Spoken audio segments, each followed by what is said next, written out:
Mahalaleel. Bénis le ciel ce matin d'être encore avec vous. Nous avons vu ce soleil aujourd'hui. Et chaque soleil est une grâce spéciale.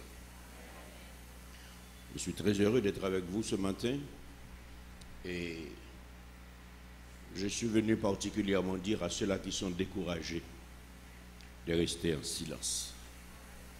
Parce que Dieu a un plan. Dieu a un plan pour chacun de nous, mes amis. Il y a beaucoup de découragement. Partout, les gens sont découragés. Partout, les gens sont déprimés. On cherche un point d'ancrage, quelque chose à quoi s'accrocher. Mais c'est difficile. On dirait la vie devient sans sens. On est découragé. Et ce matin, je sens dans mon cœur de vous dire que Dieu a un plan pour ceux qui font confiance. Même si c'est difficile, faites confiance. Ce n'est pas en Haïti seulement que nous sommes frappés, c'est un peu partout dans le monde que ce découragement, c'est un vent désagréable. Ça fait à peine un an que nous avions envoyé, nous, à Mahalaleel, beaucoup d'aide à Bahamas parce que ce pays était terriblement frappé par un cyclone dévastateur. J'ai vu les images cette semaine de ce qui est en train d'arriver à cette pauvre ville. Je me suis dit, Haïti n'est pas le seul pays à être dans la tourmente. J'ai entendu les cris des personnes qui disent « Priez pour nous, priez pour nous.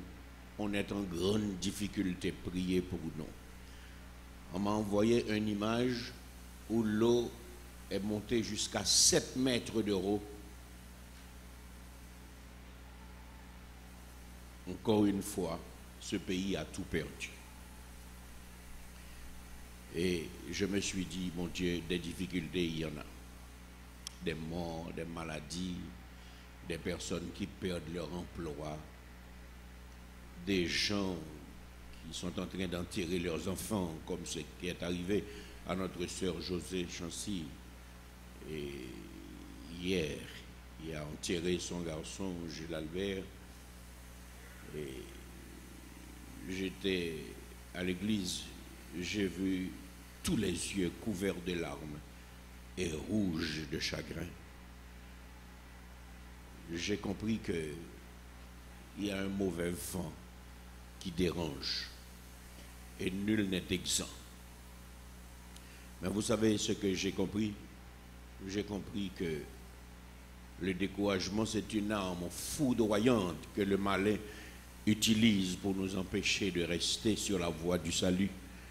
Mais ceux-là qui savent attendre en silence finissent toujours par voir leur délivrance arriver. J'ai 2 témoignages ce matin pour vous encourager à rester dans la foi. Le premier, c'est le fait que lorsque le diacre Lundi devait laisser Haïti pour partir à l'étranger, il n'avait pas de passeport. Son passeport était expiré, il ne s'est même pas rendu compte. Il a pris le passeport, il est parti. Et ici, en Haïti, on lui a laissé passer sans voir qu'il y avait un problème dans le passeport. Et arrivé aux États-Unis, personne n'a vu que le passeport était expiré. On a mis le sceau et on l'a accueilli. Il a laissé l'aéroport pour aller directement dans une salle d'urgence à l'hôpital. Et moi, j'étais tellement malade que je ne pouvais même pas l'accompagner dans cette démarche. C'est le groupe d'hommes de l'église, c'est Georges, c'est Nixon, c'est des bien-aimés qui l'ont accompagné. Et quand il est arrivé là-bas, il n'a pas de parents, il n'a personne à Boston, mais il a été accueilli parce que Dieu avait fait provision. Mais bien-aimé, je ne l'ai même pas vu partir. Et j'ai passé 5 ans à attendre le moment de le voir parce que Dieu avait conservé sa vie. Et l'autre jour, quand Dieu m'a permis de passer 2 jours avec le diacre Lundi, après 5 ans d'attente et de silence et de prière et de foi, j'ai compris que dans le temps de Dieu, il ouvre les portes. Nous avons besoin d'attendre. Daniel Lundi et moi, on a pleuré ensemble, on a mangé ensemble, on a vécu de bons moments, on a parlé de tout ce qu'on voulait parler depuis 5 ans et qu'on ne pouvait pas parler. Et je suis retourné heureux d'avoir rencontré mon frère, qui est un combattant, et qui lutte et qui se bat. Se porte bien, et nous vous demandons de toujours continuer à prier pour lui, parce qu'il est en passe de trouver un rein. Le Seigneur répond. La deuxième chose que je veux vous dire pour vous expliquer que la patience porte du fruit. Par ces temps d'insécurité, ces temps de politique difficile, ces temps où le pays n'est pas dirigé, où l'irresponsabilité, oh mon Dieu. Je suis en train de vous expliquer que 2 semaines déjà, j'ai rencontré un homme. C'est mon cousin à moi. J'étais adolescent finissant. J'ai vu cet homme malade à mourir. Il était malade à la mort. Personne ne comptait sur sa vie. Il a eu une pneumonie sévère. Il a été interné chez Wallace. On n'a pas compris comment Dieu a pu faire retourner William à la vie, mais il est retourné à la vie. Je l'ai vu encore ce dimanche matin, fini debout, avec un accordéon de 48 basses. Il chantait avec les larmes aux yeux. Moi bien content que papa moi dans le ciel, parler dans le livre pour le dire, les remèdes, non paroles li, joignant pile belle bagaille, ça qui est plus belle, c'est que Jésus remède. Mais il a décomposé la musique pour dire, à l'âme content, moi ouais Jésus remède. Jésus aimé, moi Jésus aimé, moi Jésus aimé. À l'âme content, moi ouais Jésus aimé. Jésus aimé tout temps. Toute l'assemblée pleurait ce dimanche matin-là. On a senti que même si William était en vie, mais il était encore mourant. Tant il était faible, mal, déchiqueté. Même bien aimé, quand Dieu sauve, il sauve. Quelque temps après, cet homme est parti pour l'étranger. Ça fait environ une 40aine d'années. La semaine dernière, je rencontrais William. Aïe, aïe, aïe. J'ai rencontré William avec sa femme. J'ai rencontré William avec ses enfants. Ils sont nés là-bas. La première, Doudouille, est née en Haïti, les autres là-bas. Dans ce pays difficile, cet homme a grandi ses enfants. Tous ses enfants sont devenus de grands professionnels. Et il a des petits-enfants, des petits-enfants, des petits-enfants. Ils sont tous venus me voir dans mes vacances. Des parents, des cousines, des cousins que je n'avais jamais vus, que j'ai vus pour la première fois. Je me suis rendu compte que je ne suis pas isolé sur la terre. Quand je vois tout ce beau monde, et puis tous ce sont des parents à moi. Et puis William m'a regardé comme s'il était en train de faire un saut de 40 ans en arrière. Il m'a dit, Claude, je suis arrivé dans ce pays avec une mallette un matin. Je ne connaissais personne.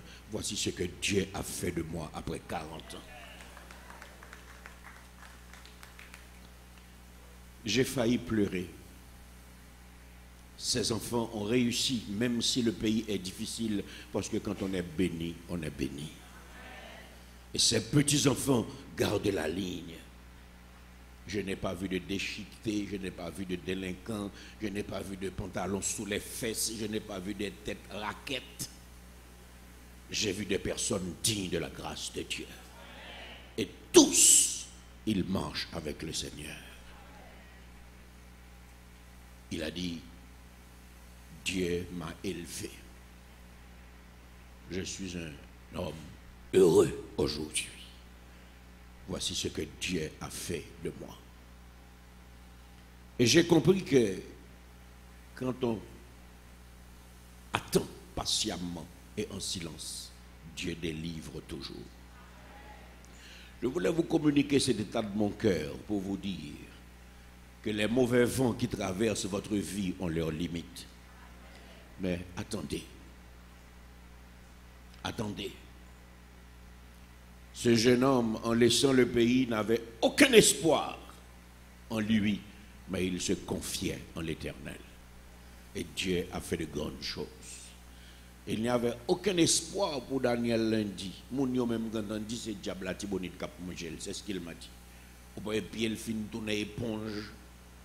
Mais aujourd'hui, il est sur ses pieds. On a marché, on est allé, on est revenu. Et ceux-là qui disaient c'est diable qui t'a mangé, ils le regardent maintenant. Ils comprennent que plus gros que diable qui t'a mangé, il est à l'Éternel des armées. La seule chose que Dieu vous demande, c'est de continuer à croire. Ce qu'il a à faire, il va le faire. Mais attendez en silence le secours de l'Éternel. Si vous croyez que Dieu peut agir pour vous, vous qui avez un problème ce matin, mettez-vous sur vos pieds et nous allons prier. Nous allons adresser une prière de foi.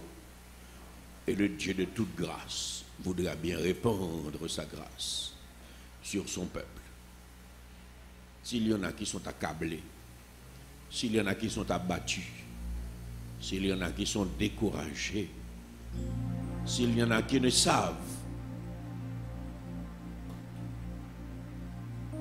quel est le comportement développé devant cette situation,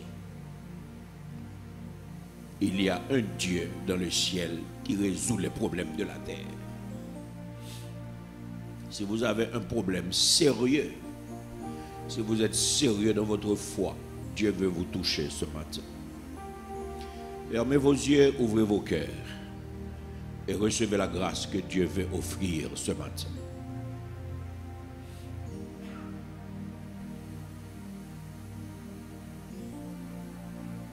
Fermez vos yeux, ouvrez vos cœurs et recevez la grâce que Dieu veut donner ce matin.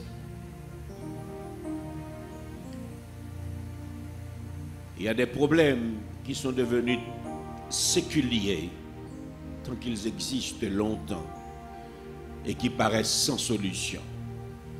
Ce matin, Dieu veut faire quelque chose de spécial. S'il y a une délivrance qui vous fait besoin, tendez votre main et prenez cette délivrance dans le nom de Jésus ce matin. Agissez votre foi, investissez votre foi. Agitez votre foi et croyez.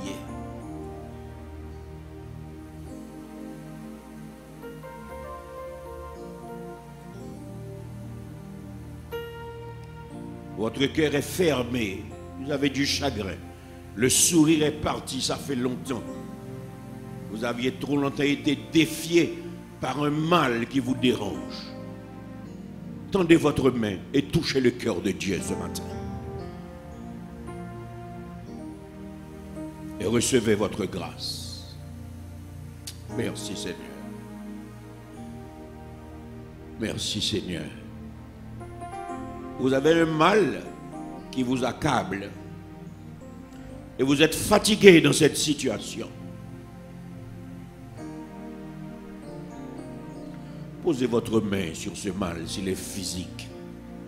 Tendez vos mains en l'air si ce mal est spirituel. Et demandez grâce. Il est le Seigneur de toute grâce. Il est le Yahvé Rapha. Il guérit.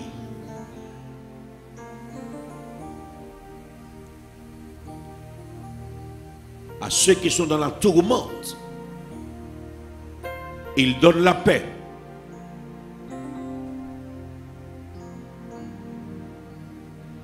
À ceux qui ont besoin de délivrance, il peut renverser les montagnes. Il peut traverser les vallées. Vous avez une tempête dans votre vie ce matin.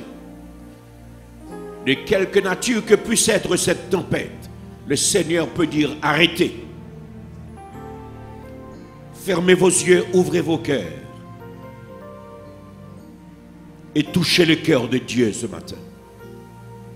Recevez votre grâce.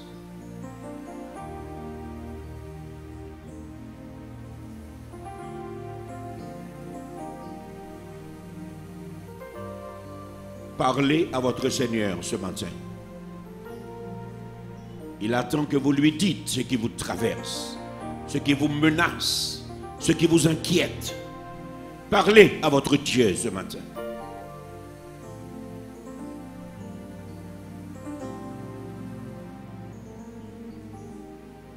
Ne vous mettez pas en tête, c'est à force de multiplier des mots que Dieu va répondre. Ne vous mettez pas en tête, c'est parce que vous pleurez que Dieu va répondre. Le cœur de Dieu ne va pas être attendri par vos larmes. C'est votre foi qu'il cherche. Accrochez votre foi et croyez que Dieu veut le faire pour vous et qu'il va le faire pour vous. Prenez votre grâce ce matin.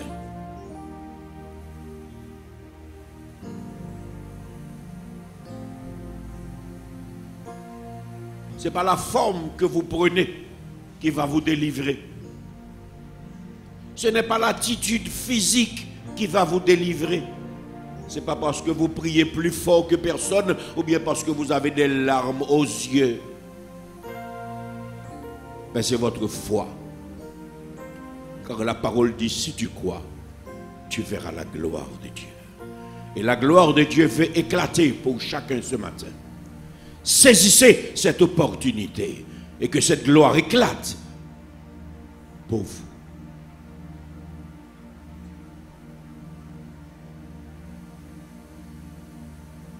Si vous avez un péché qui vous rend esclave ce matin,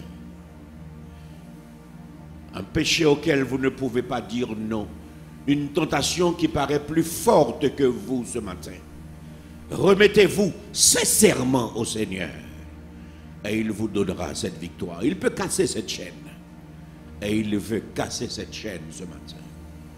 Ce péché qui vous empêche de sourire avec le cœur totalement heureux parce que vous savez que vous avez une contravention avec le Seigneur. Dieu veut enchaîner ce péché et il veut renforcer votre volonté pour ne pas recommencer. Soyez sincères avec vous-même. Remettez-vous à Dieu. Et il veut remédier à cette situation. Et il y a une distribution de grâce qui se fait maintenant dans cette classe.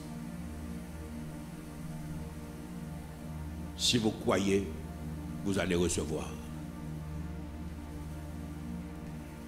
Il a fait des merveilles dans beaucoup de vies. Il est en train de faire des merveilles. Maintenant, laissez-le vous toucher. Parlez à votre Seigneur.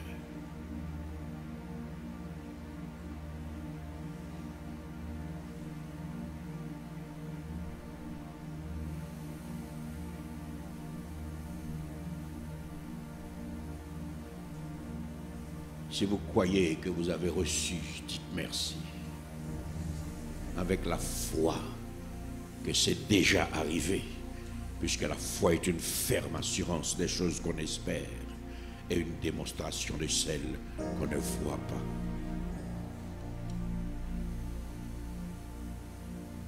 Dieu est Dieu. Il renverse les situations.